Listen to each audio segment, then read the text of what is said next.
Call of Duty franchise has always been solid, but with last year's release of Modern Warfare, the conflict was brought into the present day, and sales skyrocketed.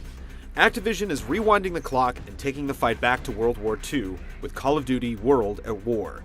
It's built on the same tech that powered Infinity Ward's smash hit from 2007, but an engine does not a game make. War is hell, but is this one heavenly? Schwein, du hättest lieber tot bleiben sollen! Was ist das?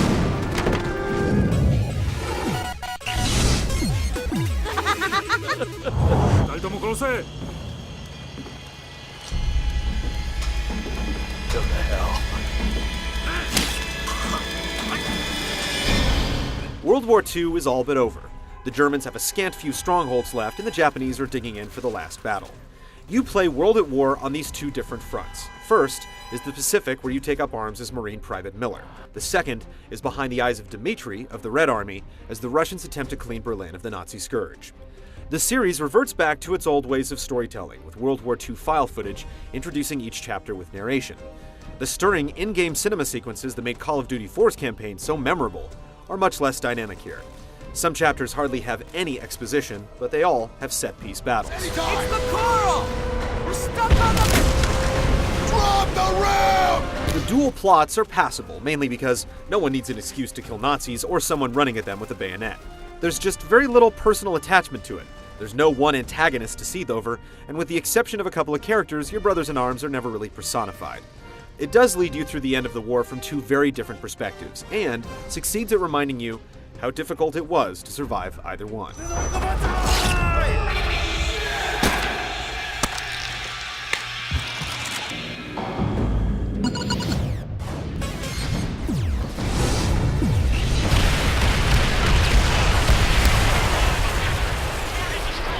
There are a lot of different ways to play World at War. The single-player campaign is about the same length as all the games in the series, except this time, you can play it with 3 other friends cooperatively. What's great about this is that it's balanced in such a way that the challenge remains when friends are involved. Be ready to revive and be revived. There's also a competitive element to it since a score is kept, and you can get combo bonuses if you string kills together. No matter how many people are slinging lead, it's designed the same way. You spend a lot of time being herded down corridors by invisible walls until you spill out into epic battles in wider expanses. Even here, the game teaches you that there's really one way to get through the fray. Try as you might, it can be difficult to find 2 different ways through a firefight. Occasionally there are trenches that you can blast through as an alternative, but otherwise, it's pretty straightforward. The authenticity you expect is standing at attention. You'll rekindle your relationship with the M1 Garand and a host of other arrow weapons, and this is really where you appreciate playing in 2 different locations. The Japanese have entirely different weapons from the Germans, and you'll undoubtedly find a favorite from each country. Stopping power, range, bullet penetration, recoil, and reload time are all parameters of each gun that can easily be felt and quantified. One new addition is the flamethrower, and once you find it, you're on easy street.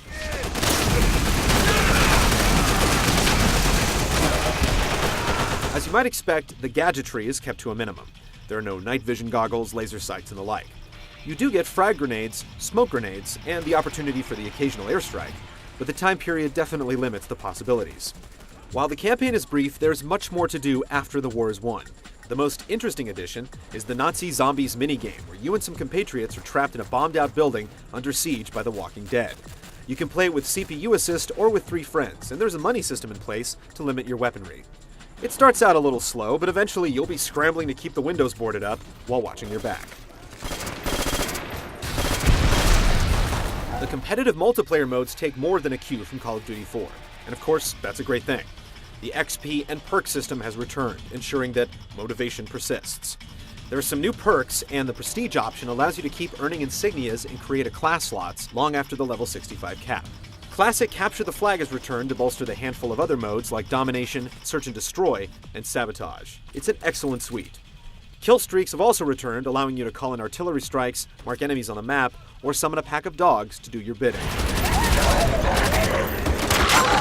can also pilot tanks in the multiplayer this time, and it's a nice start, but it still seems anemic compared to games like Halo 3.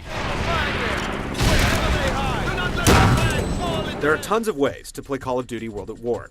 Taking a cue from Halo 3's Skulls, there are even death cards hidden throughout the levels that you can use to alter the multiplayer experience.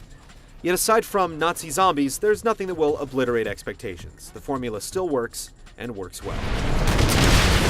One down. Keep it up, Miller.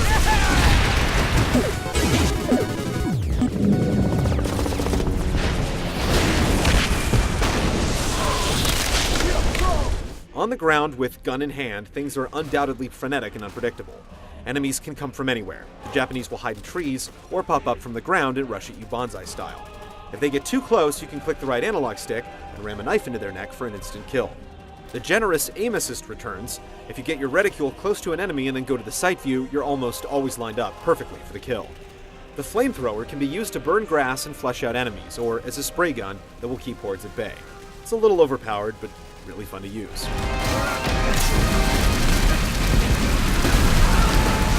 While the weapons from the era are mundane compared to many of today's shooters, you'll still get the opportunity to blast through walls and other objects if you have a gun with a high enough penetration rating. Even on the normal difficulty setting, it's a challenge to stay alive. Enemy infantry can drop a grenade in your pocket from 100 yards, which isn't all that realistic, but it ensures that things never get too easy. Real war tactics like using smoke grenades as cover while assaulting strongholds are effective, but again, it's a mechanic that we've seen many times before. The main issue is the artificial intelligence, or lack thereof. Enemies are moronic, locking onto one specific target and completely ignoring everyone else. The same goes for your squad mates, who will stand there completely oblivious to an enemy just a couple of feet away picking off your comrades. It can make large-scale skirmishes much more challenging than they should be. Playing World at War feels a whole lot like playing any other game in the series. There's not much flexibility in how you tackle each level, and it would have been nice to have access to some kind of a cover system, considering how much time you spend hunkered down. But when you're scrambling up a hill and a machine gun nest is whistling bullets overhead, it's hard to think about the shortcomings.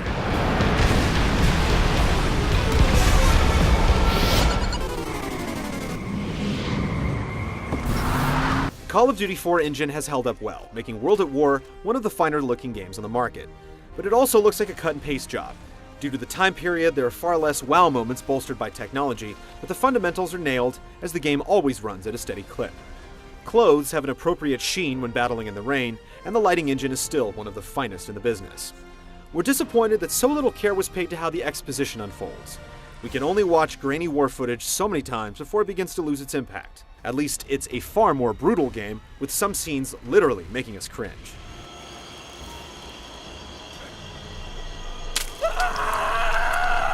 Kiefer Sutherland handles the narration with a nimble tongue, and the dynamic soundtrack rises and falls at the right time.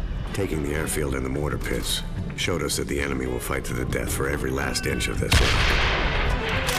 The sound design is also incredible, planting your butt firmly in the middle of history's greatest war. The 5.1 mix will make you feel every grenade blast, shaking the sub with conviction.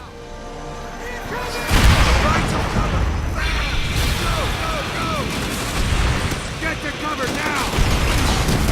World War II is one of the most chronicled moments in the history of the video game medium, and with all due respect to those who fought and died, the premise is beginning to wear thin. Call of Duty World at War is a great game that feels all too familiar, yet it's undoubtedly the best shooter based on the conflict. Comparisons between it and Call of Duty 4 are inevitable, but even on its own merits, it's a paint-by-numbers affair. The single-player campaign is intense, and the cooperative play is engaging, but the competitive multiplayer, despite some added perks and tweaks, is subdued by the era it so accurately replicates. If you've spent the past 12 months building your prestige with everything the modern age has to offer, you'll have problems finding things to get too excited about. That said, there are still few shooters on the market up to its level of quality, so suit up, soldier, and prepare for one last push.